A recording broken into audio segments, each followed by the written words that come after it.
সিমনা বিধানসভার ব্রহ্মকুণ্ড গ্রাম পঞ্চায়েতের মতাই গ্রামের এক মহিলাকে খুন করার চেষ্টা করা হয়। ঘটনা ৪ সেপ্টেম্বর সকাল ১০টায়।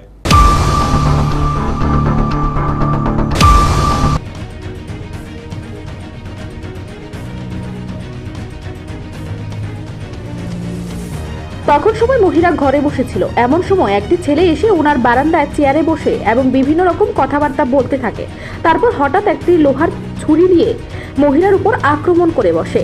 মহিলার গলা থেকে একটি সোনার চেইন ছিঁড়ে নেয়। মহিলাকে মারতে থাকে এবং ছুরি দিয়ে মুখে পিঠে আঘাত করতে থাকে।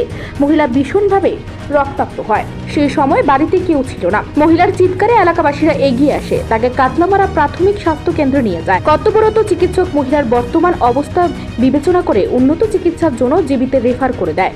মহিলার নাম মালবিকা ত্রিপুরা, বয়স ৫৫ বছর। এলাকাবাসীরা জানায়, নেশা সেবনকারী যুবকের দ্বারাই এই ঘটনা হতে পারে বলে ধারণা। মহিলার বিবরণে জানা যায়, ঘাতক ছেলেটি আদিবাসী সম্প্রদায়ের হতে পারে। ঘটনাস্থলে সুন্দরটিলা ফাঁড়ি থানার ওসি ধ্রুবজয় রিয়া তদন্ত শুরু করেছে নেশাগ্রস্ত ওই যুবকটির খোঁজে। এই গ্রামে কি হয়েছে ঘটনা এই সকাল সকাল?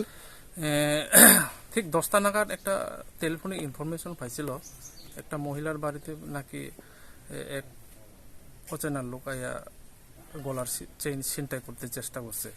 এই খবরটা শুনে তাড়াতাড়ি দৌড়ে আইলাম। এরপরে মহিলারে কিছু মারধর করছে, যার ফলে রক্তাক্ত ইনজুরি হয়েছে। সঙ্গে সঙ্গে এলাকার লোকজন তাকে কাটলামারা হাসপাতালে চিকিৎসার জন্য নিয়েছে। আমরা রাস্তাতে গিয়ে কথা বলেছি ওনার সঙ্গে। আর যে লোকটা আয়া করছে, আক্রমণ করছে, এই লোকটাকে মহিলা ঠিকভাবে চিনতে পারেনি। সে কি মানে এই কোন রকম অস্ত্র ছিল তার হাতে? মহিলাকে একটা হাত দ্বারা নির্মিত একটা লোহার চাকু ছিল, সেটা দিয়ে অ্যাটাক করতে চেষ্টা করছে। আচ্ছা, ওকে আপনারা মানে কেউ মানে শনাক্ত করতে পারেননি বা কে বা কোথাকার? না, এত কোনো কিছু পাইনি। মহিলাটি জিজ্ঞাসা করতে সময় বলবো যে নাকি চিনতে পারি না। আচ্ছা, আপনার কি মনে হয় না এই মানে এই নেশার বারন্তে এই সমস্ত বিভিন্ন রকম বিচ্ছিন্ন ঘটনাগুলি ঘটছে?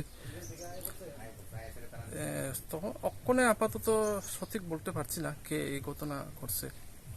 এরকম ব্যক্তিও হইতে পারে, না অন্য কেউ করছে, সেটা বলা অক্ষণে এই মুহূর্তে সঠিক না। মহিলার বয়স কত হবে? 55 এরকম হবে।